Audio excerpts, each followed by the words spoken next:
Always excited to come back to Asheville. I think it's my 5th or 6th visit this year.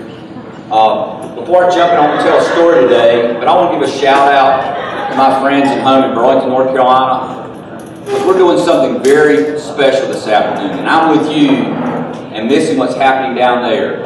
But at about 6 o'clock this evening, we will be announcing in downtown Burlington the 3rd cooperatively owned brewery location in this country will be in my hometown. We have over 1,000 owners.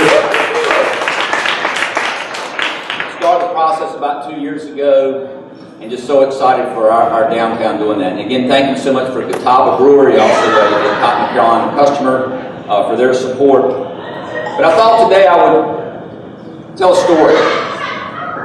It's not that funny. This was. Anyway, in 1978, I was a sophomore at North Carolina State University down in Raleigh, and I started a business called Creative Screen Designs.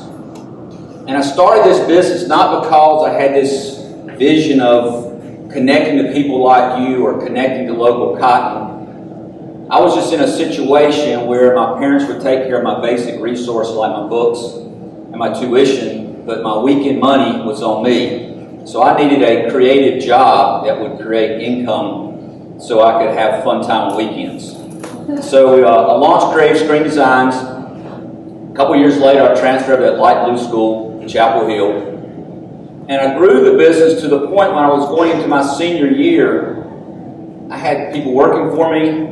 I enjoyed what I was doing, making decent money. And my parents were real happy with the next decision I made, which was dropping out of college. So with 18 hours to go to be an econ major, I started to do this full time. Shortly after that, I met my business partner, Tom Sineath. And we did what you always did in those times. If you would invest in your business, work unbelievable amount of hours, success would come. And that's exactly what happened at TS Designs. We grew to a large volume contract screen printer. We employed over 100 people. We paid a living wage. Again, you got to remember this is in the 1980s. People didn't know what a living wage was, but we paid a living wage. We had benefits. We had health care. We had retirement. We had bonuses. We were making money. Business was growing. The customers liked us. January 1, 1994, NAFTA, North American Free Trade Agreement. Well, within the next 2 years, I had to lay off 80 employees. I saw what was nice black numbers on our income statement quickly become big red numbers. We were bleeding profusely. The customers, the brands could not get out of this country fast enough. But I realized at that time, there's more to a business than a bottom line. And what I had been taught about measuring business success by your income, the car that you drive, the size of your house, your country club membership, there's more to it than that. It's about the community in which you live in, the people that you're connected with, and those values. But I saw in a very short period of time all that get taken away. But I realized at that time there's something wrong with this model. There's something wrong with this model when you feel like you can go outside of your community for product or service that your community could deliver. So you could give them a cheaper price only to lay them off. That was our introduction, at least for me, to the global marketplace of price. And when we fast forward to what happened in Bangladesh a year and a half ago, where over 1,000 people died, the worst apparel disaster in history. And people say, oh God, how does this happen? It happens because we have a marketplace that feels like we can pay these people 26 cents an hour. 26 cents an hour is what those people make so we could have cheap apparel. There's something wrong with this. And as I gave a TED Talk last year at Elon University, my topic was 98%. That's not a good 98%. That's the percent of clothes we buy today that are now made overseas. We have destroyed the apparel industry in this country. I've seen people go out of business. I've seen people lose their jobs, all for the sake of benefiting a few while hurting a lot. So we came to that realization that there's just something wrong with this. And again, we had the opportunity, the wake-up call, the epiphany, what do you want to call it, of having your business destroyed, the things that you have put hours and tens of thousands of dollars taken away from you. That's when we said, no, we're going to be that different business. We want to be a business, yes, profits are important, but that is not the only reason we're in business. We have an impact to the planet, an impact to people. So as we say, as you come into TS Designs, at the very front wall, we want to be a successful company while simultaneously looking after people, planet, and profits. It has been an extremely hard journey, but I believe it's an extremely right journey. We want to be that example of what business needs to be, not what business is today. 7 years ago, we started a brand called Cotton of the Carolinas.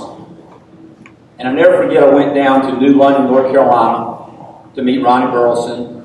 That's near Asheboro, which is probably about 60 miles from Burlington. Ronnie's a third-generation cotton farmer. So I went to Ronnie and said, Ronnie, I'd like to buy some of your cotton. We're this little bitty company at that time, maybe 14 employees. He says, why do you want to buy my cotton? Because you can easily go to 1-800 and get a truckload of t-shirts tomorrow. And you're at the very end of the spectrum. I mean, we're putting a print on the t-shirt and we're going to buy this guy's raw cotton. I said, Ronnie, what we want to do is we want to create something special. The way we describe it, we go dirt to shirt, we do it 600 miles, we impact 500 jobs. But what I believe is the most important thing that we do it in a completely transparent supply chain. We connect the consumer to the farmer. So when you go over this rack over here, and you buy a Cotton Carolinas t-shirt, if you'll roll up the sleeve, can't see it from here, if you roll up the hem, you'll see a colored thread. If you take that colored thread, you go to a website where, W-H-E-R-E, yourclothing.com. You put those colors in. I will introduce you to the roller, the ginner, the spinner, the knitter, the finisher, and the TS Designers. I will give you a picture. I will give you a phone number. I will give you a physical address. I will give you an email. Our supply chain is completely transparent. And one thing I have noticed in the 57, 8 years I've been on this planet, the 35 years I've been in business, is a lack of transparency. It's not always we need more regulations, we need the information. Look at our political system today. It's not driven by facts, it's driven by money. Same thing with our apparel, same thing with our food. The lack of transparency. I'm not saying what we're doing is right or wrong. I'm saying I need that information. Let me decide. Because one thing when I talk to audiences like this is I like to ask the question, who in this room can tell me that I've heard me speak before? If you heard me speak before, you can't answer this question. There's a few of you out there. Jamie, don't be smiling at me now. Without looking, tell me the country of origin your shirt or blouse or dress is today. Without looking, without guessing, tell me. China. If you are guessing, and I come out there and check it, then you have to wear, you basically have to take your shirt off the rest of the season. Because most likely it's not China. We don't get a lot of apparel from China. It might be an Asian country. Vietnam, Cambodia, India, Bangladesh. Folks, that's the problem. Because you and I, especially myself, I'm the old guy here, we broke it. We broke it because we let the marketplace fool us. We let the marketplace give us cheaper apparel. We let the marketplace give us cheaper, we never asked a question. We have to start asking that question. What is the social and environmental impact I'm making? Every day we make a purchase. We buy a cup of coffee. We buy some fine chocolates. We buy a new blouse, dress, whatever. We understand that cost because we're getting exchange of that money. But if we don't start asking that question, when I make that transaction, what is the social environmental impact I'm having? Folks, we will never fix this problem, and it will get a hell of a lot worse. We can fix it. We can fix it by you and I. It's not going to come from, sure as hell not going to come from Raleigh. Wow, you're not going to get me on that path. Much less Washington or whatever in the business. But we have to demand this. We have to ask the question so we can be a part of that change, and we can do this. It is a complicated world, and I was talking to somebody earlier about this. I forgot what I mean. Once you start down that path and the decision you make, not only you feel better, you feel more connected to your community. And as I said, it's not a perfect world. There's right down from my office, there's a Wendy's. And probably once a month, because I have to go to a meeting, and I know if I don't get something to eat, I'm going to have a headache, and then I'm going to be useless the rest of the day. So I slide in that Wendy's, and I buy that food. Yes, that's what it is. I know it's a disservice to my body. I know it's a disservice to those animals. I know that money's not going, not staying in our community. So, that's going through my head. So if we start doing that, we can be the change. We can be the community we want to be. I mean, what's happening right here in Catawba Brewery, how we're rebuilding the local craft brewery industry. I grew up when beer was based upon volume and price. And whoever had the cheapest, we bought. We had no connection to what that value was. But now when you buy a beer here, the money stays in the community, supports the community which you live in. So what we're doing is hard. It's challenging. It's tough. I like the thing I was talking to an accountant over here earlier. We live in a time where we don't measure negative external costs. And that's what makes it so hard, is because those costs of burning coal instead of solar, those costs, which we just did in Raleigh, we basically give up credits for solar and give credits for fracking. Those costs don't go away. They get pushed off somewhere else. We got to stop pushing. We got to start recognizing today our impact that we're having and start being responsible for that ourselves. Because again, it's not coming from Raleigh and Washington, it's going to come from us. So the decisions we make and the community which you're building here is tough, but I can tell you it's the right thing to do. Because a lot of people say, I helped start a cooperative grocery store from this. As I said, we're getting ready to open a cooperative brewery. And I tell people, listen, why do you do the things that you do? Because it is hard. But this is the community in which I live in. And one thing I've learned, this is what is community. It's what makes us happy, to be connected and part of something.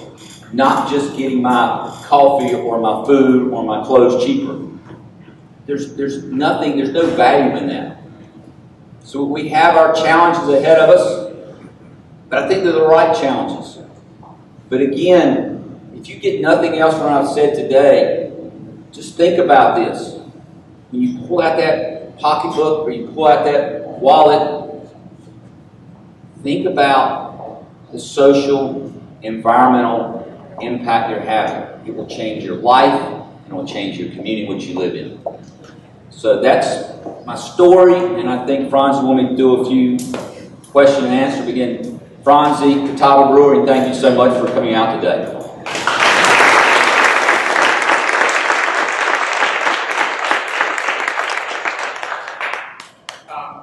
Do you see Carolina cotton shirts becoming available for the printers to print in North Carolina? Yes, we're working on that right now. It's been a question of, first of all, it was just people understood the price proposition. In the early days, you know, we're creating a product at a wholesale level that is $2 to $3 more expensive than something you would buy overseas. And a lot of times people say, oh my gosh, you must be making a ton of money, or you don't know what you're doing. No, we're paying a living wage in North Carolina, and like a typical t-shirt Honduras labor rate is $2 an hour. So we are, matter of fact, our first pilot project is going on this weekend to start doing that, and that is part of our plan, is to not only start creating blanks for the print industry, but also branch out beyond t-shirts with other apparel. But again, the challenge 7 years ago, we would get those inquiries, and people just couldn't understand the price, because again, we live in that time where everything else is dollars. But the community is maturing and understanding. So yes, so if you're interested in that, get my card, TS Designs, but we are starting that process. One thing I see as that tipping point occurs is that we start generating, we talk about needing consumer demand to drive this process, and then as we start generating consumer demand and being able to meet the demand, there's a possibility of a bottleneck and collapse. Yes, very much so. Other questions? No, I'm holding you back for beer. It's interesting watching this crowd through the day switch from coffee to water and glasses, and more glasses of beer out there, so I'm going to be shortly behind you. So, yes, ma'am. Being a daughter of an agricultural professor for NC State, I know that Monsanto has definitely taken over the cotton industry of North Carolina, and I wondered what your growers are growing. Very good question. Cotton Carolinas is conventional, GMO, Monsanto cotton. Right. An interesting thing about that, and I like to share the story, is we will be announcing in the next couple of weeks our annual cotton harvest, which people can go out to the fields and see the cotton being harvested. The first year we bought 7,000 pounds. This coming year we'll probably buy 150,000 pounds. So when that happens, somebody on Twitter, somebody on Facebook, somebody will text me, email, whatever, cannot believe that we are supporting GMO Monsanto cotton. And what I tell those people is we did grow the first certified organic cotton 5 or 6 years ago. We were lucky the first year, fair the second year, failed the next 2 years. So we're now in a 3-year trial at NC State School of Agriculture to address weeds of the problem to grow that. So every year I get these, people say, oh my God, I can't believe you're doing this. It's real simple. You have really 3 options. You can sit on the sidelines and throw stones at us. You can get in the game and support us where we are, because we know where we're going. Highest quality, most sustainable print apparel. Get on the journey. Or the third option is you can go to Ronnie and buy his 3,000 acres of conventional GMO cotton and say, Ronnie, I will pay you for that to do organic. Because Ronnie's in business to make a living. I can't ask Ronnie to change all his practices for something that we have proven right now we cannot do in this state. So I like to look at sustainability being this journey, not destination. This is where we are right now. Support us now and we'll get there. Sit on the sidelines and criticize and we'll never get there.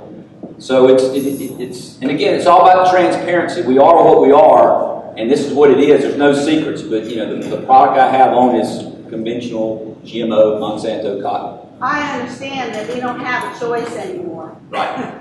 And I just wanted to bring that to everyone's attention.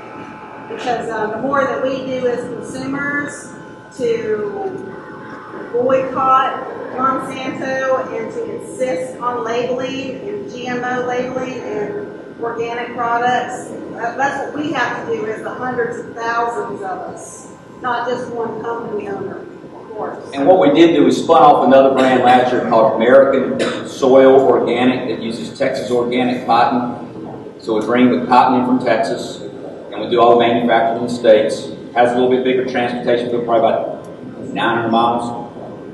Again, the challenge is it makes the price even higher. So it is a higher product, but we make that product. And again, our job is to educate the customer, and then hopefully the customer see the value and pay the price. Thank you. Other questions? Oh, you get two today. Sorry, you're on a roll. Follow up on Lisa's question. GMO is obviously a hot button nowadays, and it's a broad brush. We happen to know what process they're doing with cotton. Is it around that raising? Is it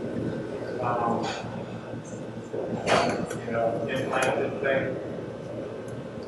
The interesting thing, when we started cotton in the Carolinas in 8 years ago this year, they just introduced the Roundup Ready seed. And the farmers were ecstatic because basically what they do, now I've got this seed I can plant, I can go spray, and weeds go away, cotton's great, so yields went out the roof. So, but I've watched the process every year, and there's a technical name, we call it pigweed, but there's another name for it. But I've seen, what's happened with this process. You literally weeded out the weak weeds, brought in the strong weeds. So every year they have to keep pouring more and more chemicals, and they're introducing, I believe it's this year, another chemical on top of that chemical to basically go after it. It's this endless process, and the farmers are somewhat trapped because the GMO seed is a lot more expensive than conventional organic seed. They can't keep their seed. They're trapped with the chemicals. So the farmers that I talk to kind of feel like they're held hostage. They don't know which way to go, but they've gone down this path that's supposed to be this. But at the end of the day, I think it's Monsanto that's calling the shots and making the money. But it's scary the next round of chemicals they're bringing into this to address the weeds. And eventually that model will collapse, but at what expense?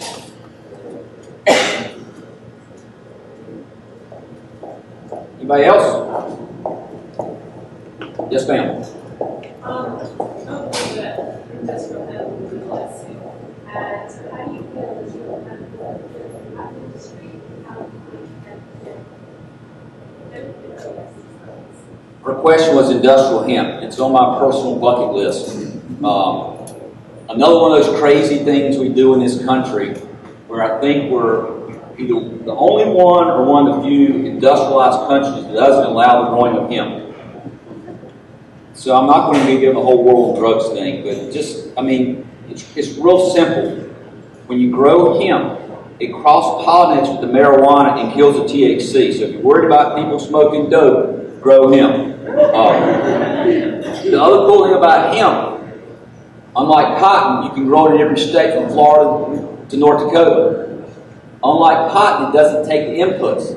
Not like cotton, you can do a lot more things with it. What's so crazy, go to your natural food store, look at all these hemp products, you can do oils and foods and stuff like that. I don't understand, if it's that bad, why would we let these products come in this country? So, what I understand in the last federal ag bill, they have given the states some flexibility to start looking into hemp. Hate to apologize for North Carolina again, but we're not participating in this one either. If I get an opportunity, I've been invited to go to Kentucky next week to see the harvest of the first certified organic hemp. Kentucky's way ahead of us. Our farmers, the farmers I talk to, they want this opportunity. And again, they start questioning the market, not a market. Let the market decide. Give the farmer the opportunity to grow it, and hopefully that will come sooner, not later. But again, that's another thing that we should not even be talking about this. It should be happening, be doing it. It's going to take time. There's a whole process that's got to evolve from the processing of hemp. And the problem we'll have now is, couple that with the marijuana stuff, is you've got places like Kentucky on the hemp side. It's coming through with Colorado and Washington because of the marijuana side. Nobody's going to make the investment, the infrastructure, to the manufacturing to make the apparel they're wearing. If I can't cross state lines, and that's exactly what happened when they basically make it in Colorado, as soon as they ship it across state lines, it's basically a federal jurisdiction and it's violation code. Nobody's going to make that investment. So we got to get the people in Raleigh and the people in Washington to get their head out from where it shouldn't be and look at the facts. And let's get this thing going. But hemp is so much better. But again, like the GMO cotton, I support it, but for me to support it now, I'm either going to get it from China or I'm going to get it from usually Eastern Bloc Europe. I want to support the products that we have in North Carolina now, and then one day, hopefully, and on my personal bucket list, it will be hemp. Yes, sir. Man, I think, I understand your point, and I just wonder for you, this question of the word sustainability, right? To me, I think about the word sustainability, and it's become such a buzzword. But I think it's important that part of that is we need to sustain our businesses. We need to sustain our local economy. We can't fix it all in one day, right? And like you said, you can stand from the sidelines and throw stones, or you can get on board and help me out here. I mean, tell me about your processes of like starting your, changing your business to Carolina Cotton from your original one. And I mean, I don't know. I think it's just a bigger question about sustainability. It is a journey, right? It's not a destination. I don't know if you can say more about that. I just think it's a topic for all of us to think about. How are we going to sustain ourselves, our families, but with our businesses, while we're on this road to a bigger picture?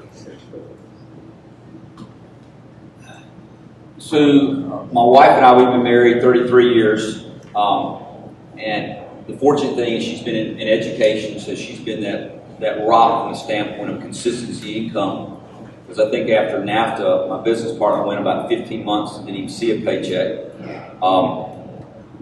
But I think what we change what we value in our life. You got to remember, I've been in business 35 years, so when I was starting a business, success was, you come to TS Designs 20 years ago, and you pull up and you see 100 employees that were paid a living wage, that were paying, all this stuff. But you also saw 2 big BMWs. You saw 2 country club memberships. You saw golf on Saturday because, and we were on that path of buying the bigger houses because that's what everybody else was doing. That's what we were told how you played the business game, and we were playing the business game.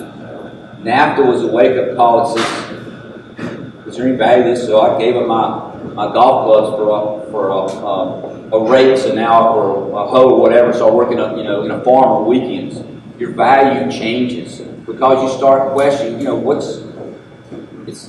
Money is just the mechanism of commerce. It's not what drives our life and makes it happy. So it's understanding that it's a long-term commitment.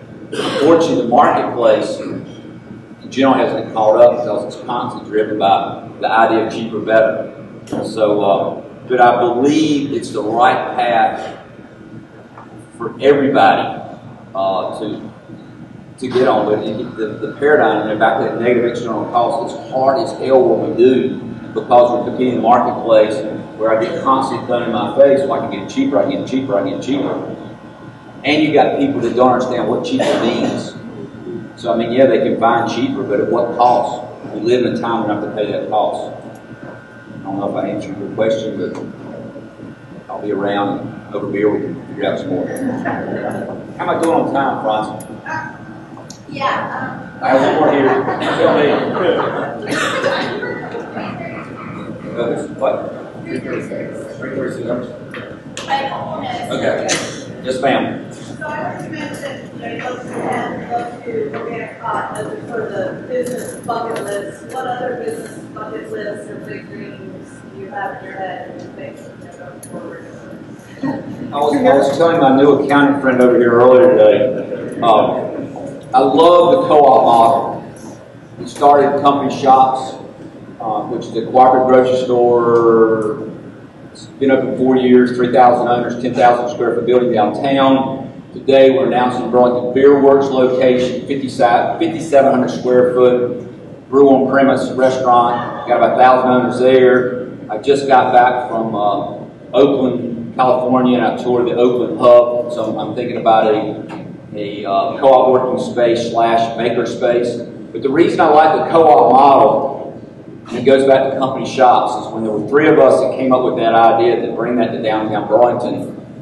The typical business model at the time, well, it was 3 guys come together, we put some money into it, we put some time into it. This is our business. So let's go grow this business. But we said that day, or when we incorporated to be a co-op, let's make sure that this stays a part of our community. So with the co-op model, and I use company shops as an example, we have over 3,000 owners now. My wife and I are owner number 1. But if you join company shops today, you would have the same rights and privileges that my wife and I have. At the end of the day, you have a vote, I have a vote. So what this does, and what we're doing in our downtown with company shops, Burlington Beer Works, and other, is we are locking ourselves in our community. Because I know Asheville is going through challenges now with, big change coming to your community. I want to get ahead of that curve because eventually, if we are the community we want to be, people want to move there. And when people move there, then they want to bring, more traffic gets people excited, like the Starbucks and the Whole Foods, stuff like that. I want to be so deep and embedded in our community. It won't happen. As I tell people, company shops and Burlington Beer Works will be there as long as there's a Burlington because it's owned by the people of the community. We have to change the way commerce works. I've got a very good friend right here, Molly from Opportunity Threads. Love what she's doing in Morganton. She's my mentor, she's my friend. She doesn't know how much I'm going to depend on her in the months to come, because one thing we're getting ready to do with TS Designs, I had a business partner 35 years.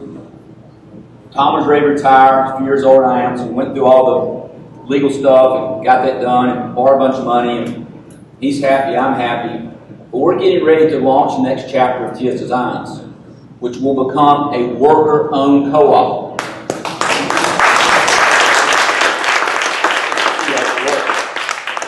The reason I want to do that is I haven't figured out how to live for everything yet. So who's the best to run our business but the people that work at the business?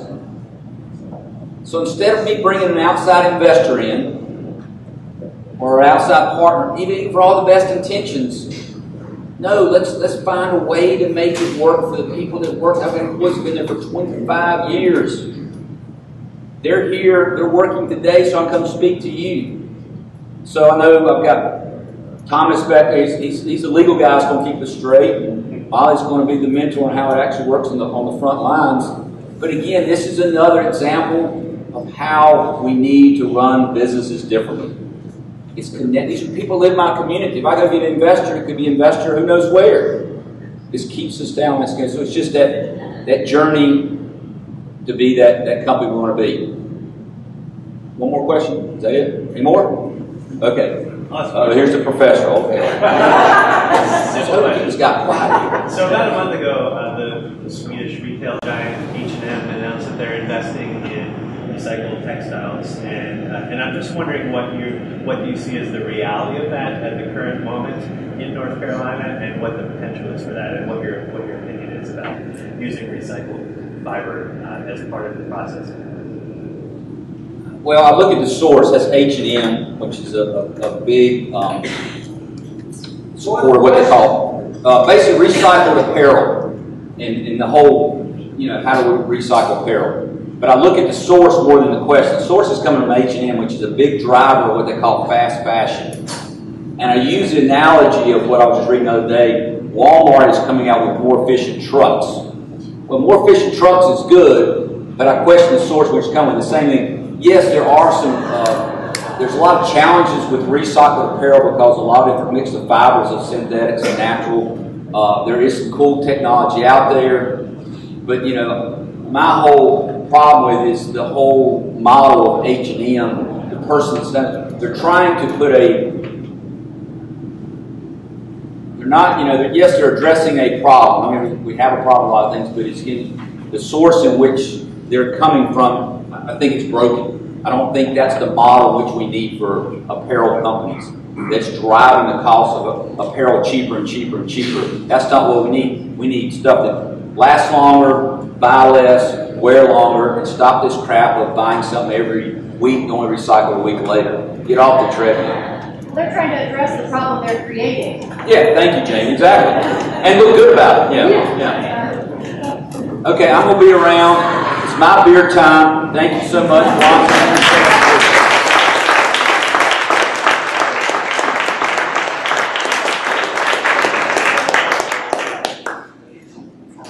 Wow, that's awesome. He always inspires me. I think I'm talking. I never. Call you out.